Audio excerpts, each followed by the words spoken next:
All right, you are on the platform. It is a Thursday morning, just after 7 o'clock, and our first guest has been standing by patiently all the way from Britain, so I think we should just rip into it and talk to her. And welcome to the program once again, Kellie-Jay Keen, a.k.a. Posie Parker. Kellie-Jay, lovely to see you again. You are looking well. And we hear you Thank you. We hear that you're going to come back to New Zealand. I am. I've submitted my visa application this morning. So, Chris, just let me in. It would be great. Yeah, I'd love to see you. All right. When are you planning to come back and why?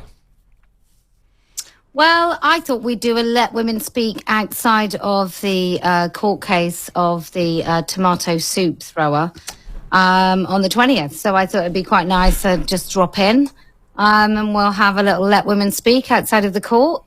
Women can come along and New Zealand can see again what happens when women try to speak. Okay, public. and this is Eli Rabashkin, who has been charged in relation to the liquid that was thrown over you, despite some speculation, he bar, she bar, whatever, was going to get diversion of some sort.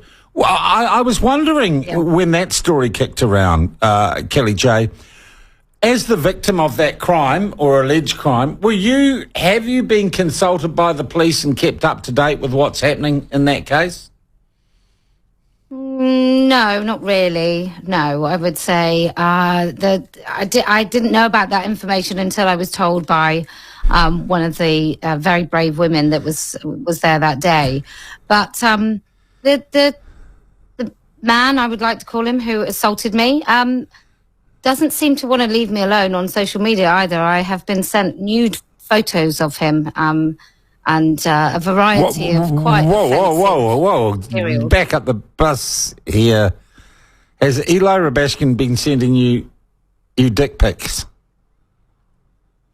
I don't know if we could call it that, but yeah, he's on Twitter. He's tweeted at me photographs of him nude, an array of, he's a very troubled person, I think. So I get a lot of I'm so great for doing that. I would do it all over again. And then we get the, oh, woe is me.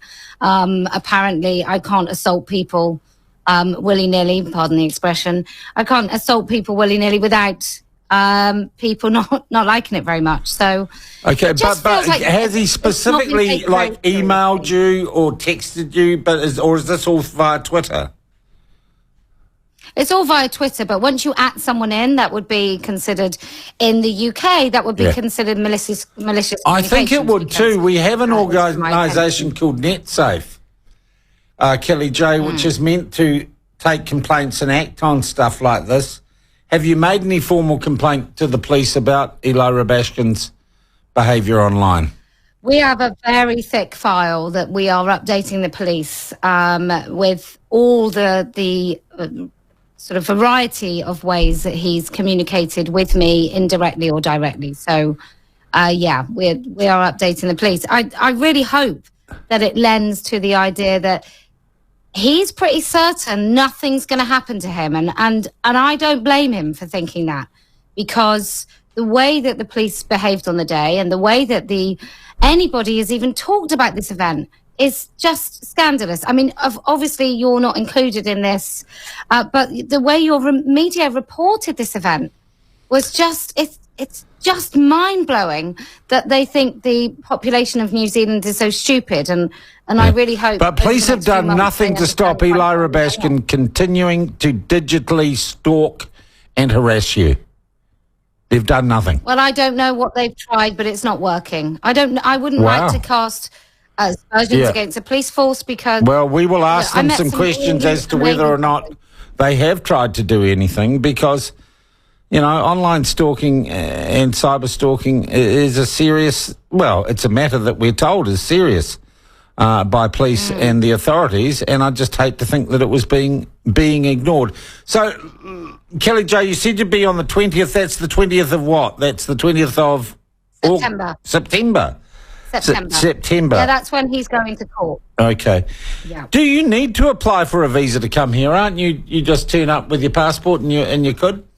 Or do you need a visitor's I think you have to have an ESTA. It's probably not a visa, but you have to go to sort of the the visa part. But it's an ESTA because we have a great relationship with New Zealand. So yeah, but they can. I mean, they can try to stop me coming in. I'll let you know in 3 days what their decision is. All right.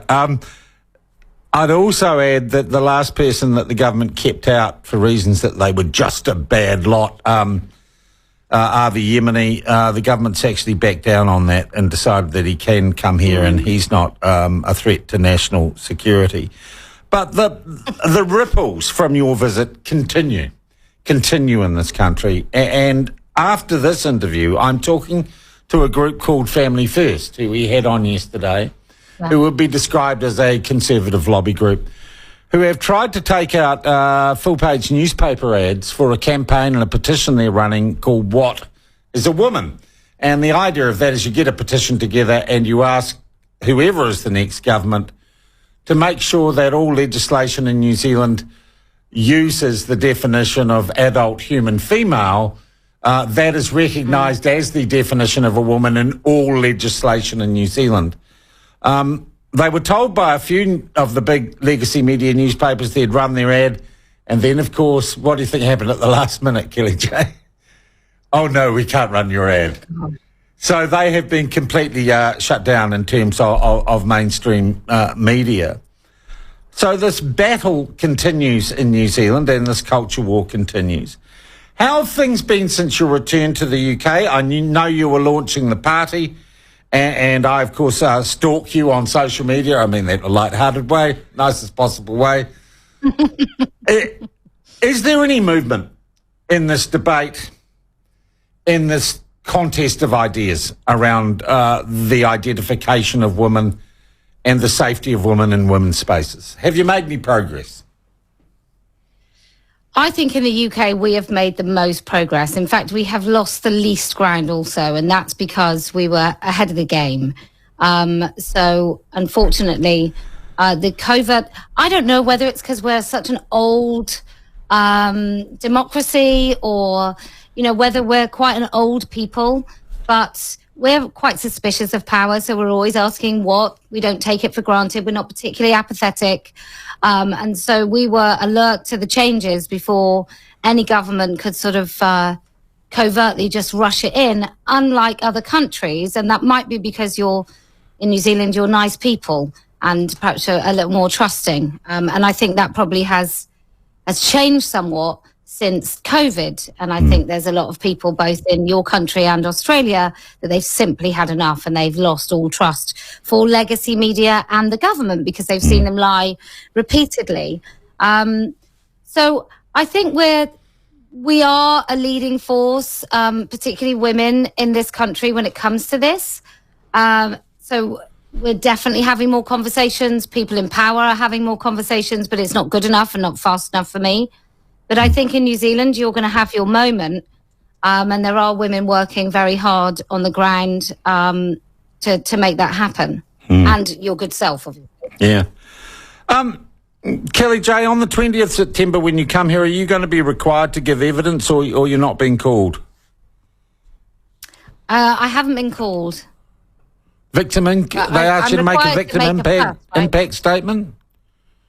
I have had to make a victim impact statement. Right. Yeah. Okay, be nice. I mean, do I want to say in my impact statement, by the way, he helped peak New Zealand? And finally, people are beginning to wake up. I just think you should be. My observation would be that you should be allowed to read that victim impact statement in court if you're here. You should be given a voice as the victim of that attack. That would seem to me to be appropriate. Could I ask you what you're doing about security on the 20th of September and what sort of planning's going into that trip? Because we did see, unbelievable as it was, what happened last time. And I, for one, would hate to see that happen again in New Zealand. I would hate to see you terrorised to the point where you had to flee the country under police escort again. That shouldn't happen again. So I'm just wondering, are you making plans? Are you trying to stop that happening again? And do you think they'll come for you again?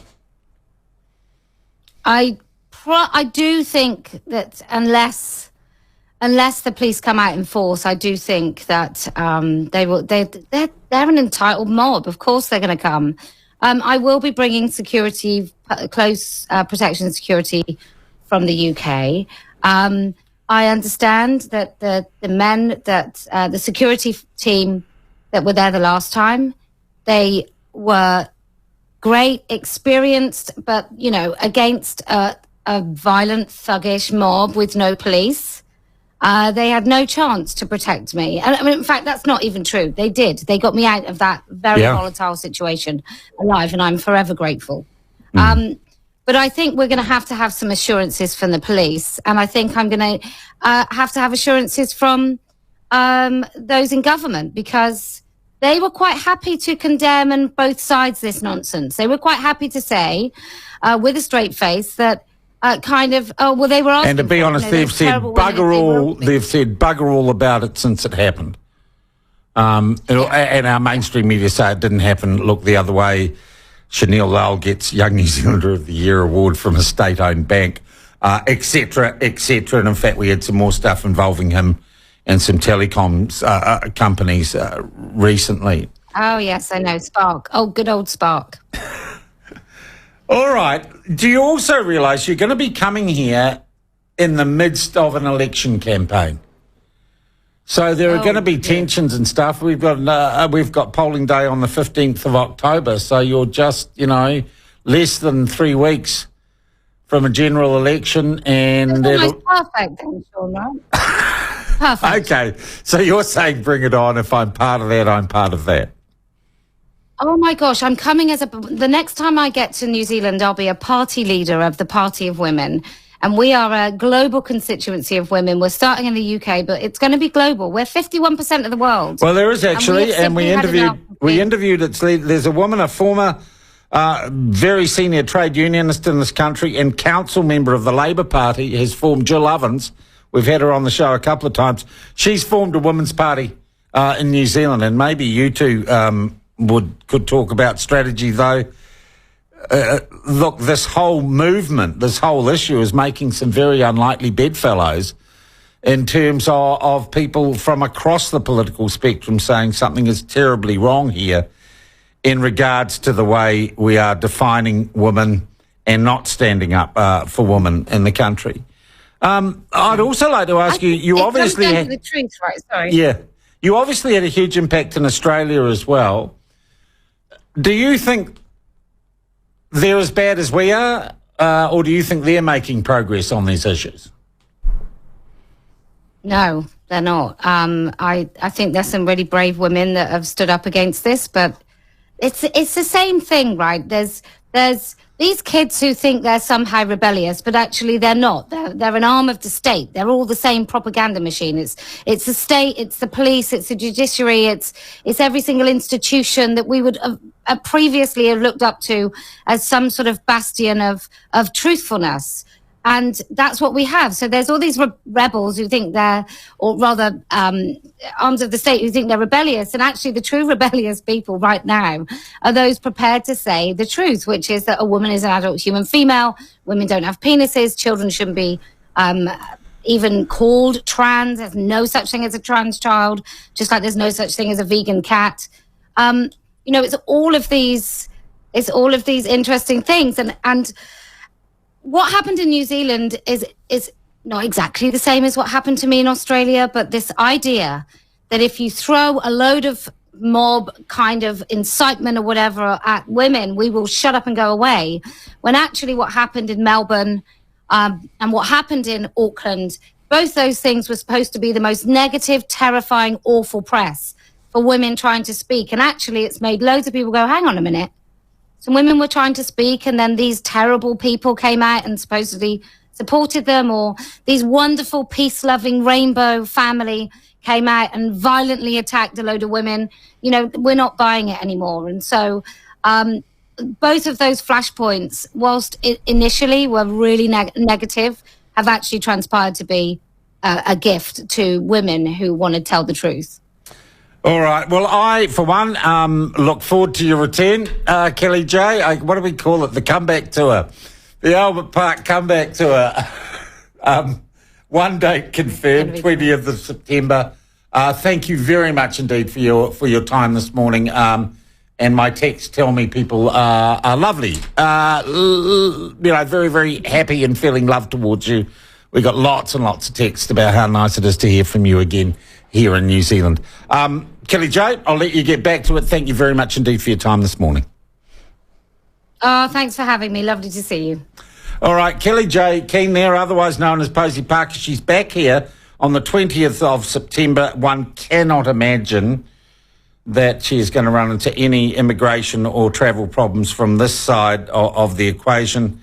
Interestingly, though, she is still being stalked and digitally harassed by Eli Rabashkin, the bloke, woman, whatever, charged with throwing the tomato sauce at Posie Parker, who does appear to be a person who sometimes loses a little bit of touch with the real world. Why isn't someone in authority in New Zealand doing something about the cyberbullying or the inappropriate online activities of Eli Rabashkin? Gee, should they be remanded in custody rather than at large or denied access to the internet? I think that might be good in the run-up to their trial or to their appearance.